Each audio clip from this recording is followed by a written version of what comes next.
का ताल्लुक़ भी फैसलाबाद से है, मेरा ताल्लुक़ भी फैसलाबाद से है और एक ही हल्का इंतखाब है जहाँ से हम इलेक्शन भी लड़ते हैं।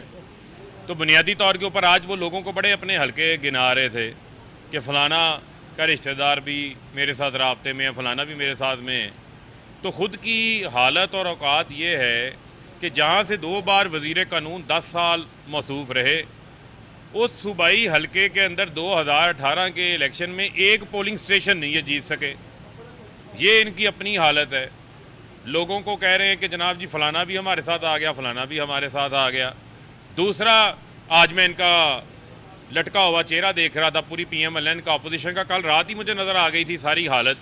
जो PDM के बैरूनी आकाओं के जो मोहरे हैं यहाँ पर पाकिस्तान के अंदर, जो साजिश का हिस्सा बने हुए हैं, बैरूनी साजिश का, कि आज उन्होंने ख़ुद एतराफ़ किया अपनी नाकामी का कि अपने आप को बड़े निगोशिएटर साबित कर रहे थे।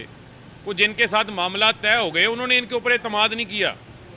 उन्होंने वज़ीर आज़म इमरान ख़ान के ऊपर एतमाद करना मुनासिब समझा, वज़ीर आज़म की हमायत करना मुनासिब समझा।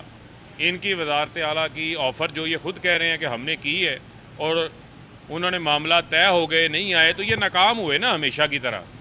यानी कि इनका मसला ये है कि इनको अपनी करप्शन बचाने की इतनी फ़िक्र है कि ये कहते हैं कि चमड़ी जाए दमड़ी ना जाए, कि ये एक्साइटमेंट के अंदर मिठाइयाँ खा लेते हैं, बाद में रोना शुरू कर देते हैं। आज भी इनको एक सरप्राइज़ मिलेगा। ये नज़र आया 200 वोल्ट का करंट लगा हुआ था तो सठिया गए, इधर उधर के नंबर गिराना शुरू कर दिए, आज़ाद लोगों के नाम लेना शुरू कर दिए, वो भी इनके साथ नहीं है। और 163A का मामला चल रहा है सुप्रीम कोर्ट के अंदर। सुप्रीम कोर्ट पाकिस्तान की आला अदलिया है और पाकिस्तान के जमहूरी निज़ाम की क्या ये कीमत है कि 10-15 लोग उठें, 10-15 अरब रुपए आप खर्च करें और आप जो है वो एक स्टेबल सिस्टम को डिस्टेबलाइज़ कर दें बैरूनी ताकतों के कहने के ऊपर, जो पाकिस्तान को धमकी अमेज़ जो है वो ख़त लिखें। जब अदम एतमाद जमा होने से एक रोज़ कबल 7 मार्च को पाकिस्तान को ख़त लिखा जाए जिसमें पाकिस्तान को बातें ना मानने के ऊपर कॉन्सिक्वेंसेस की धमकियां दी जाएं। तो इन्होंने तो हमेशा ग़ुलामी की है, क्योंकि इनकी लूट मार की दौलत जायदादें बाहर पड़ी हैं। नवाज शरीफ मफरूर बाहर किन लोगों से मुलाकातें करते हैं सबके इल्म में। हमदुल्ला मोहिब जो पाकिस्तान के ख़िलाफ़ था, उनके साथ मुलाकातों के ऊपर इन्होंने बड़े क्रेडिट लिए और बदकिस्मती से कुछ ऐसे समझदार लोग भी उसमें शामिल थे जो कि उस वक्त उसको डिफेंड कर रहे थे। बाद में वही नाकाबिल दफ़ा हो गया मामला इनके लिए। तो बुनियादी तौर के ऊपर ये नाकाम हो चुके हैं, नाकामी जो है वो इनकी लिखी जा चुकी है, इनका खेल जो है वो नाकाम हो चुका है। बैरूनी ताकतें जो पाकिस्तान को डिस्टेबलाइज़ करना चाहती हैं, जिनको पाकिस्तान की आज़ाद खारजा पॉलिसी से, जिनको वज़ीर आज़म इमरान ख़ान की कौमी खुददारी की खातिर, कौमी सालमियत की खातिर स्टैंड लेने से मसला है, ये उनकी कठपुतलियाँ बनी हुई हैं। और आपने देखा कि 27 मार्च को पूरा पाकिस्तान गवाह है कि सिर्फ परेड ग्राउंड नहीं, इस्लामाबाद की तमाम सड़कें परेड ग्राउंड बनी हुई थी। क्या श्रीनगर हाईवे था, क्या रवास से एक्सप्रेस वे था, क्या GT रोड था, क्या पेशावर से आने वाली मोटरवे, क्या लाहौर से इस्लामाबाद आने वाली मोटरवे। सब लोगों ने देखा कि लोग खुद घरों से निकल के साथ आके खड़े हुए हैं प्राइम मिनिस्टर के, क्योंकि ये सारा जो लूट खसूट का जो टोला है वो एक तरफ है, प्राइम मिनिस्टर इमरान खान एक तरफ है। पूरी कौम देख रही है ये कि 4 हुकूमतें हमारे पास हैं, हमारे पास 10, 15, 20 अरब रुपया निकालना क्या मसला है। हम निकाल के हम भी खरीदो फरोख्त कर लेते, चूँकि हम आई छांगा मंडियों की खात्मे के लिए हैं, हम आई इक़्तिदार के अंदर नीलाम घर बंद करने हैं, हम आई इक़्तिदार के अंदर जो है वो पाकिस्तान के अंदर इन चोरों टोलों का मुकाबला करने हैं। तो लिहाजा हमने किसी किस्म का वो तरीक़ाकार इख्तियार नहीं किया जो उन्होंने इख्तियार किया है। तो 163A का मामला सुप्रीम कोर्ट के सामने चल रहा है, एक अवाम की अदालत में भी चल रहा है, और वो मुनहरफ अरकान जो अब 27 के जलसे के बाद हमारे साथ राब्तों में शिद्दत आ गई है, वो अब ये बता रहे हैं कि किस तरीके से उनको ब्लैकमेल किया गया है। किसी का बेटा सिंध हुकूमत के अंदर मुलाजिम है तो उसको उसकी नौकरी निकालने के हवाले से ब्लैकमेल किया गया है। किसी को जो है वो पैसे की चमक दिखा के ख़रीदने की कोशिश की गई है। मुख्तलिफ लालच दे के करने की कोशिश की गई है। तो मुझे आप ये बताएं कि क्या मजाक इन्होंने उड़ाना शुरू किया है। एक अवाम की अदालत में भी 63 डे लगनी है जाके। भाई ये जो पब्लिक फ़ैसला कर बैठी है, अगर कोई अवामी नुमाइंदा है उसने जाना तो अवाम में है। ये आपका एक वोट जो है ये करोड़ों लोगों की अमानत है भाई, ये इसका आपको जवाब देना पड़ेगा।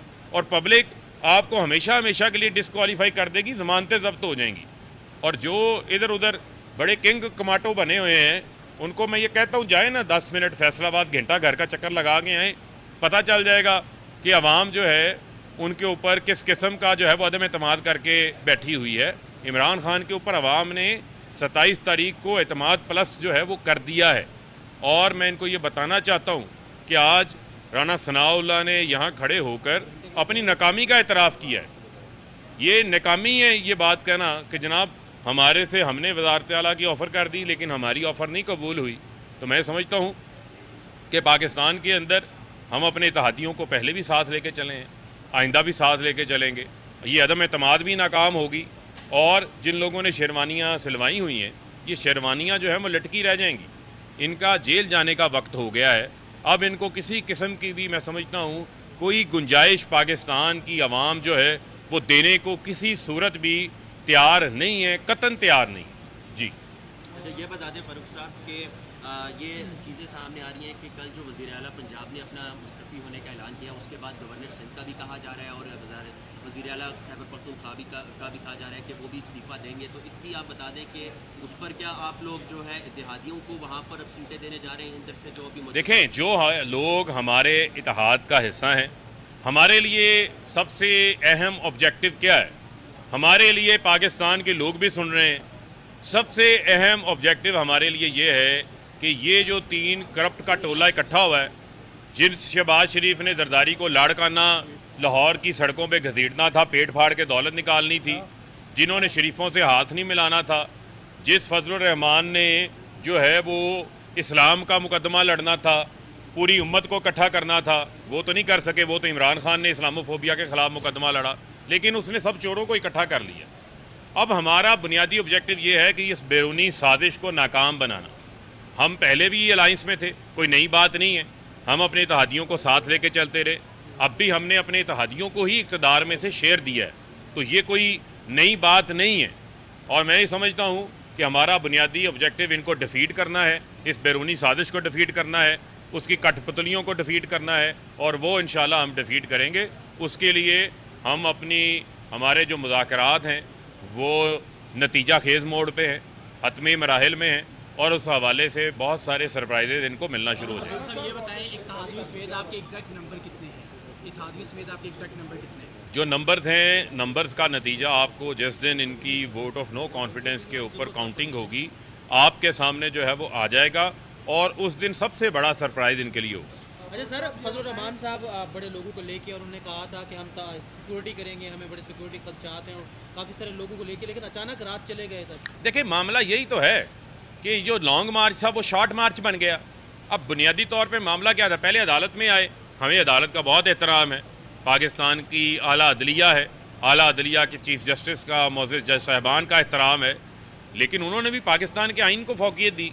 ये तो आए थे कि ये तो जलसा करने के काबिल नहीं, अवाम इनके साथ निकलने को तैयार नहीं थी, तो ये PTI का जलसा रुकवाने आए थे।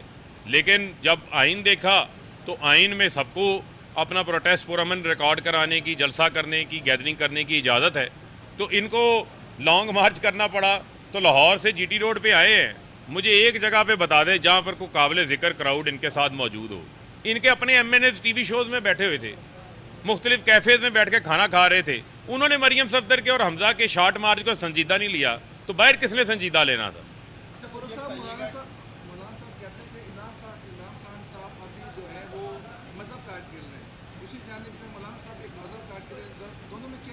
देखें बुनियादी तौर के ऊपर जिसको ये यहूदी एजेंट कहते थे, जिसको ये मगरिब का एजेंट कहते थे, उनके बूट पॉलिश करने को ये खुद तैयार है।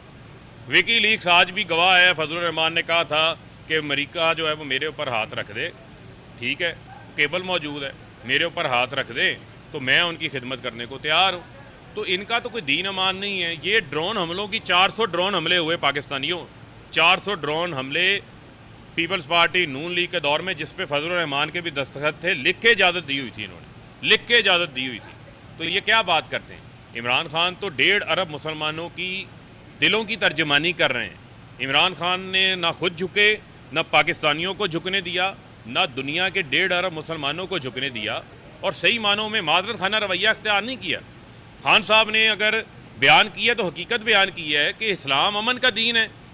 दुनिया को ये बताया, कोई नहीं बता सकता था ये बात कि हमारा दहशतगर्दी से कोई ताल्लुक़ नहीं है। हमारे नबी पाक सल्लल्लाहु अलैहि वसल्लम ने हमेशा अमन की तबलीग की। उन्होंने जो है वो मिनॉरिटीज़ को हकूक़ दिए, उन्होंने ख़वातीन को हकूक़ दिए। प्राइम मिनिस्टर ने इन्हीं चीज़ों का हवाला दिया, तो अच्छी बात है। अगर जो हवाले इन्होंने देने थे वो नहीं दे सके, ये नाकाम हुए, उसको ये मज़हब कार्ड कहते हैं, उसको हम मज़हब कार्ड नहीं कहते, उसको हम कहते हैं कि हम अपने दिल से प्राइम मिनिस्टर जो है वो तर्जमानी करते हैं पूरी उम्मत मुसलमान की। देखें, MQM के साथ मैंने आपको जैसे पहले कहा कि हमारे नतीजा खेज़ मुज़ाकरात हुए हैं और वो हतमी मराहिल में हैं, और इंशाल्लाह उस हवाले से भी आपके सामने तफसीलात लेकर आएंगे जब मामला तय हों।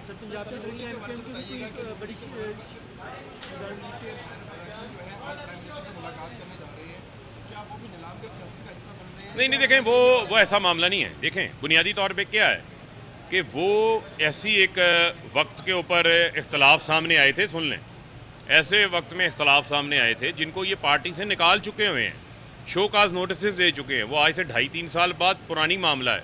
उस वक्त ना को अदम एतमाद लाया जा रहा था, ना को फॉरवर्ड ब्लॉक बनाया जा रहा था। वो अरकान अगर अपना को फैसला करते हैं, वो आज़ाद है अपना फैसला करने के अंदर, लेकिन इस ख़ास मौका के ऊपर जो सिंध के अंदर नीलाम घर बनाया गया, जो मंडियाँ लगाई गई, वो आपके सामने, और वो नो कॉन्फिडेंस के लिए लगाई गई, और वो उस ख़त की तनाजुर में लगाई गई जिस ख़त में पाकिस्तान को उनकी बातें मनोवन ना मानने के हवाले से जो धमकी दी गई थी, उसका नतीजा नज़र आ रहा है। और ये उसके सारे कठपुतलियाँ बनी हुई हैं, उसके मोहरे हैं ये सारे। फारूक साहब, खान साहब कहा करते थे कि मैं ब्लैकमेल नहीं हूँगा, इन लोगों को डाकू कहा करते थे, तो क्या अब ये डाकू नहीं रहे? क्या अब ये ब्लैकमेलिंग नहीं? देखें, बुनियादी तौर के ऊपर जो आप बात कर रहे हैं, हमारा तो पहले ही अलायंस है, हमारा पहले ही इंतखाबी इत्तेहाद है। हमने को जाके पीपल्स पार्टी को वजारत आला नहीं दे दी, जो अब आपका सवाल बनता। जो लोग हमारे साथ पहले इत्तेहाद में हैं, 3.5 साल से इत्तेहाद में हैं, अगर उन इत्तेहादियों को ही आप इक़्तिदार में शेयर देते हैं और एक बड़ी साजिश को नाकाम बनाने के लिए ये काम कर रहे हैं, तो मैं समझता हूँ कि उसको पाकिस्तान की आवाम जो है वो एक्सेप्ट करने के लिए तैयार है। और इस पर मैं वज़ीर आला उस्मान बुज़दार के किरदार की भी तारीफ़ करना चाहता हूँ, आज बरमला करना चाहता हूँ कि उन्होंने इमरान खान के वफ़ादार साथी होने का सबूत दिया है, और उन्होंने इस मौका के ऊपर प्राइम मिनिस्टर के साथ खड़े हुए हैं, और बड़ा एक ऑनरेबल डिसीजन है उनका जो उन्होंने अपना रिज़ाइन प्राइम मिनिस्टर साहब को पेश किया है। बहुत शुक्रिया।